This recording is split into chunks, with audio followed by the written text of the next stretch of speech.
여러분 안녕하세요, 우주TV의 티노입니다. 오늘 먼저 보기로 돌아온 게임은 바로 엔데버 심해입니다.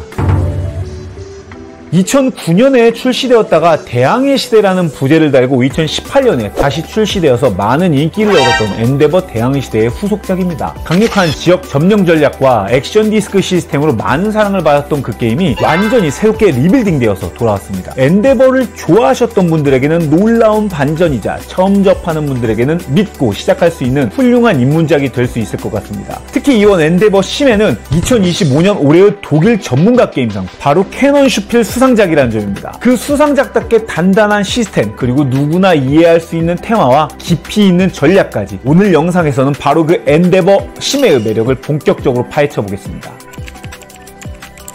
엔데버 심해는 총 6라운드라는 비교적 짧은 플레이 시간 안에 빠르게 성장하고 효율적으로 최적화된 엔진을 구축해야 되는 게임입니다. 특히 라운드마다 반복되는 루틴이 아주 명확하면서도 속도감 있게 진행되어서 턴이 빠르고 템포가 경쾌한 게 첫 번째 매력이라고 할 수 있습니다. 매 라운드의 시작은 이 팀원 모집으로 시작이 됩니다. 여기서 어떤 전문가를 데려오느냐가 그 라운드의 전개를 좌우하게 되는데요. 이 선택은 전적으로 내가 플레이어 보드 중앙에 4가지 트랙, 명성, 영감, 조직력, 창의력에 따라 달라집니다. 이 트랙들은 단순한 수치가 아니라 내 행동력과 가능성을 정의하는 실질적인 리소스인 셈입니다. 예를 들어서 명성이 높으면 더 강력한 전문가를 데려올 수도 있고, 또 영감이 오르면 디스크를 더 많이 배치할 수가 있어서 한 라운드에 행동수 자체가 늘어납니다. 조직력과 창의력은 각각 디스크 회수와 잠수함의 이동 능력에 영향을 주기 때문에 이 트랙을 어떻게 조율을 하느냐에 따라서 플레이 방식이 완전 달라지게 되는 셈입니다. 초반에 아무것도 못하는 느낌이 들 것입니다. 하지만 딱 한두 라운드만 지나면 서서히 내 보드 위에 퍼즐 조각들이 맞춰지면서 이번에 이동하고 이 타일에서 보존 행동을 하고 그 다음에 학술지 써서 보너스 받고, 이런 식으로 행동과 행동 사이에 시너지가 생기면서 내 손으로 만든 엔진이 돌아가는 쾌감이 본격적으로 느껴지게 됩니다. 또 무엇보다 이 게임의 가장 큰 장점은 턴이 매우 빠르다는 것인데요. 각 행동은 디스크 하나를 올리고 해당 전문가의 행동을 수행하며 끝이 나게 됩니다. 이게 바로 이 게임이 진입은 쉬운데 깊이 있는 게임이라는 평가를 받는 이유이기도 합니다. 물론 게임 후반부에는 한 행동으로 여러가지 콤보가 또 불러올 수도 있기 때문에 그걸 계산해서 다음 행동의 효율까지 생각해야 하다 보니 생각할 게 많아지긴 합니다. 또 액션 종류가 딱 5개로 정리가 되어 있고 각각 아주 직관적인 아이콘으로 표현이 되어 있어서 요즘 보드게임의 트렌드를 차지하는 미들웨이트 전략 게임의 기준을 아주 잘 맞췄다고 생각합니다. 엔데버 딥시의 두 번째 매력은 직접 맵을 확장하며 탐험을 이어나가는 방식이 있습니다. 기존 보드게임에서는 고정된 맵 위에서 전략을 펼치는 경우가 많지만 이 심해에서는 내가 직접 바다를 탐험하는 느낌을 받을 수 있습니다. 소나 행동을 실행하면 바다 타일을 2장 뽑고 그중 하나를 선택해서 현재 맵에 연결하게 되는데요. 새롭게 추가된 이 단순한 행동 하나가 이 게임의 세계관을 완전히 바꿔놨습니다. 정해진 판을 해석하는 게임이 아니라 내가 선택한 경로에 따라서 새로운 판을 만들어가는 탐험 게임으로 바뀌는 순간이기 때문이죠. 그리고 이 깊이감에 따른 변화는 단순히 보상만이 아니라 시각적인 몰입감까지 더해주는데요. 타일의 색감이 점점 짙어지면서 마치 진짜 심해로 잠수하는 느낌을 줍니다. 게다가 각 타일은 행동 슬롯이 제한되어 있기 때문에 한 구역에 너무 많은 플레이어가 몰리면 슬롯이 막히게 되고 결국엔 더 깊고 위험한 바다로 나아가야만 하는 흐름이 자연스럽게 형성됩니다. 그리고 이 게임이 진짜 재밌는 이유는 각 바다 타일에는 특별 해역들이 존재해서 특수한 규칙, 제한 조건 또는 보너스 효과가 랜덤으로 붙어 나오게 되는데요. 이 때문에 맵을 확장할 때마다 이번엔 어떤 상황들이 나올까 하는 기대감이 생기게 되고, 그 맵을 결정하는 것, 곧 이 소나 액션을 한 사람이 결정하는 것이기 때문에 그 예전 태양 너머로의 테크트리와 비슷한 느낌을 받았습니다. 즉 맵을 펼치는 사람이 타일과 함께 열리는 위치를 결정짓기 때문에 조금 더 유리하게 게임의 흐름을 만들어 나가는 것도 마음에 들었습니다. 이렇듯 이것들이 모여서 매 게임 새로운 퍼즐 또 새로운 전략의 갈림길을 만들어내는데요. 그렇게 게임은 총 6라운드로 끝내게 되면 최종 점수는 크게 3부분으로 구성이 되게 됩니다. 각 트랙의 발전 정도에 따라서 점수를 얻게 되고, 또 시나리오에 따른 목표 달성의 영향력을 계산하게 되고요. 그리고 학술지 출판에 있던 이런 추가 승점과 남은 연구와 원반 디스크의 점수를 더하면 됩니다. 또한 마지막 임무 목표 점수가 바다판 위에 디스크 영향력 체크로 추가점이 있기 때문에 마지막까지 가봐야 판가름 나겠다는 상황도 자주 연출되게 됩니다.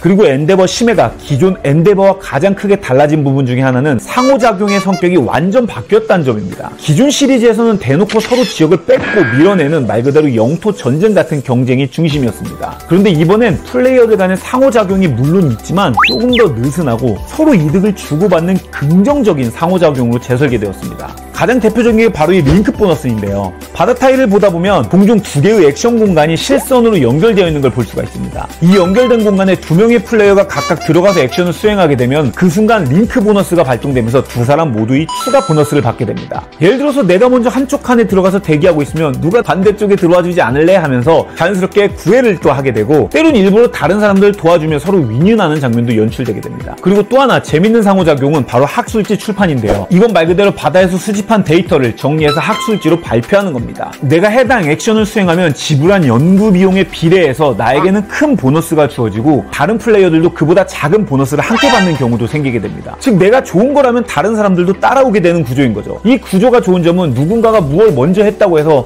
저 사람 또 점수 가져가네 하는 그런 억울함이 좀 적다는 거예요. 오히려 나도 약간의 혜택을 받는구나 하면서 경쟁 구도임에도 부드럽게 넘어갈 수 있게 해줍니다. 심지어 이게 테마적으로도 또 너무 잘 맞아요. 학술지를 내가 먼저 냈지만 결국 그 영광은 모두에게 공유된다, 뭐 이런 느낌이죠. 그리고 이 게임이 특히 3인 플레이어 굉장히 최적화되어 있는데요. 기존의 엔데버는 5인 풀파티로 할 때 가장 재밌다는 평가가 많았습니다. 그에 반해서 이 심해는 3, 4인이 가장 재밌고 균형도 잘 맞는데요. 맵은 너무 좁지도 남지도 않게 설계되어 있기 때문에 자리 싸움도 과하지 않아서 텐션이 딱 좋았습니다. 결국 이 게임은 경쟁과 협동 사이의 황금 밸런스를 지향하고 있고, 그게 실제로 게임에서 굉장히 잘 작동된다는 생각이 들었습니다.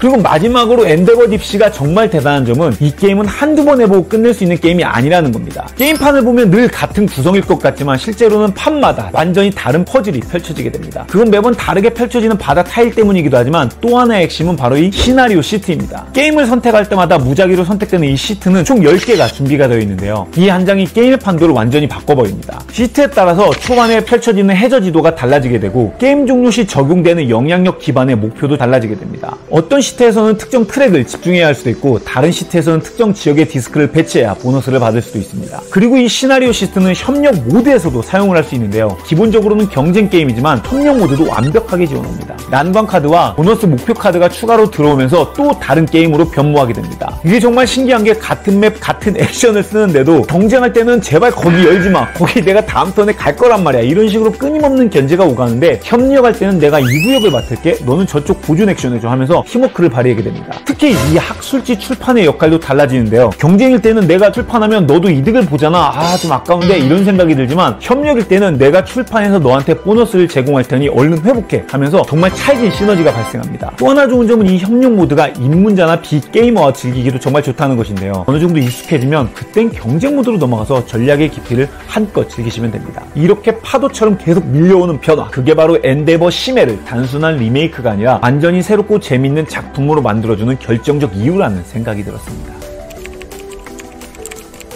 이렇듯 엔데버 심해는 단지 예전 명작의 리메이크가 아닙니다. 테마, 시스템, 그리고 구성 모두가 현재 기준에 맞게 리디자인된 독립적인 작품이며, 엔데버 시리즈의 팬이건 혹은 처음 접하는 분이라도 모두에게 추천할 만한 작품입니다. 빠른 턴 흐름, 명확한 성장 구조, 그리고 긍정적 상호작용과 전략과 테마의 멋진 접점까지, 거기에 이 가성비 좋은 구성품과 다양한 시나리오까지 포함되어 있어서 만족도가 뛰어난 게임입니다. 또 예전에 엔데버 5인 팟이 그리운 분들을 위해서 이 엔데버 심해의 5인 확장도 함께 출시된다고 하니 북적거리는 느낌으로 치열한 게임을 즐기고 싶은 분들께도 이 확장을 강추드립니다. 이상 2025년 독일 전문가 게임상 수상작이라는 타이틀이 아깝지 않은 게임 엔데버 심해였습니다. 더욱 자세한 게임의 소식 및 가격은 하비게임몰 홈페이지를 확인해 보시길 바라고요.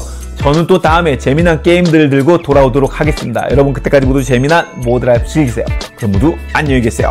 우바!